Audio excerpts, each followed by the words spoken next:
Республика Кипр. В 1974 году на этот остров, контролируемый греками, совершила вторжение турецкая армия. После кровопролитных боев при вмешательстве войск ООН остров был разделен на две части – южную греческую и северную турецкую.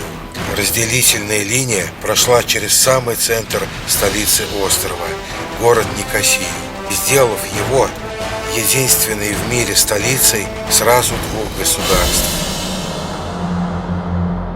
Для бешеной собаки семиверстный крюк опять называется. В Никосию собрался с утра пораньше.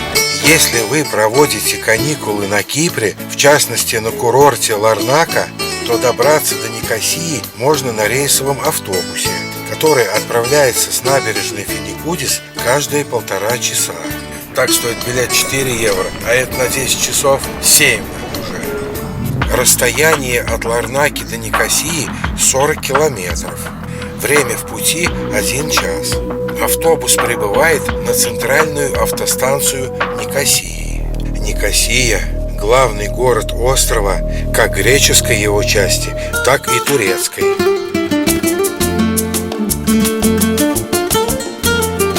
Греческая часть города – это в основном узкие тенистые улочки с жилищами греков-киприотов. Фига себе двери, как на Занзибаре.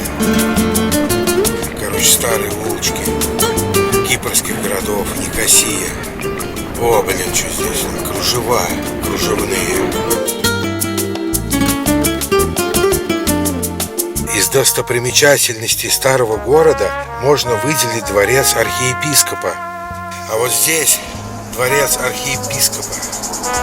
На его территории находится художественная галерея и византийский музей, в котором хранится одна из самых больших коллекций византийских икон. Эх, люблю я пройтись по старым улочкам кипрских городов. Выйдешь вот так в жарищу под полтос.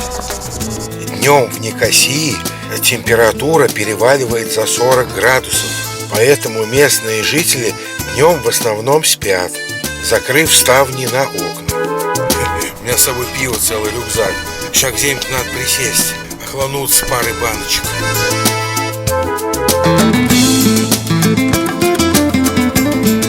Еще из музеев греческой части можно выделить музей Левентису, где можно ознакомиться с историей острова.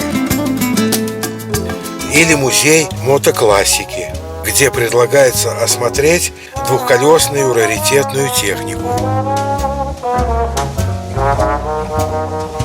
Еще одним главным символом Никосии являются венецианские стены. Это крепостные стены, которые защищали город от неприятеля. Одним из элементов стены сохранились так называемые ворота Фомагусты. Помимо старого города, Никосия имеет и современное обличие. В городе много банков и офшорных компаний, приличных магазинов и ресторанов. Различных шаурмистов здесь также хватает. Главной туристической улицей Никосии является улица Ледра. Она берет начало на площади Свободы, тянется на 800 метров и упирается в пограничный переход на турецкую часть города.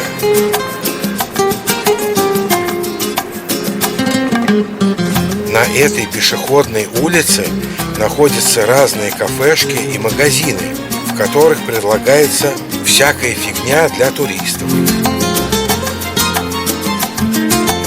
Улицу Ледра пересекает разделительная зона между греческой и турецкой частью города.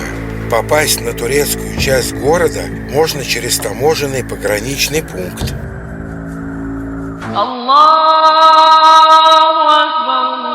После прохождения границы создается ощущение небольшого шока. Европейская цивильность превращается в мусульманско-турецкий колорит. И это превращение происходит в пределах одного города.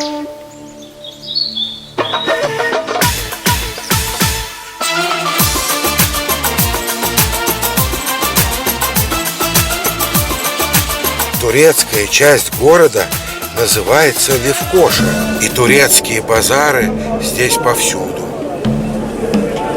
Турецкий базар сразу здесь. Как обычно, тут же все шьют. Такое вот барахло. Женщина на машинке зингеры шьет. Всякие вот такие херовины. На базарах турецкой части города, помимо недорогой одежды и аксессуаров, предлагается широкий выбор различной сувенирной продукции. Короче, бродил здесь по этой турецкой части Никосии. Даже тут собаки. Тут жара 50 градусов. Зашел в какую-то эту, называется Байкок Хам.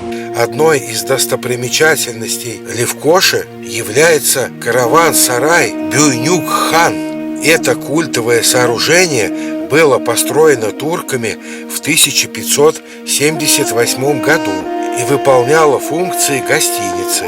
Тут опять строили, там все дела. Сейчас здесь очередной турецкий базар и кафешки.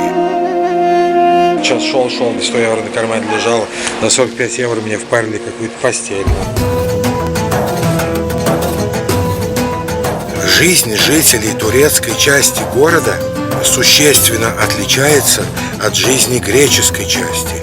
Она является более самобытной. А вот этот собор Святой Софии, там внутри снимать можно, что ли, я не знаю. Самой главной достопримечательностью Лефкоши является мечеть Селемие, или в простонародье собор Святой Софии.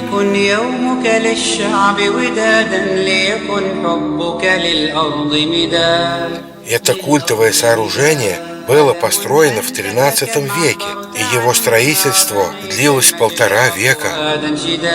В настоящее время здесь происходят намазы. Мечеть вмещает в себя 2500 верующих. В турецкой части города есть также несколько музеев.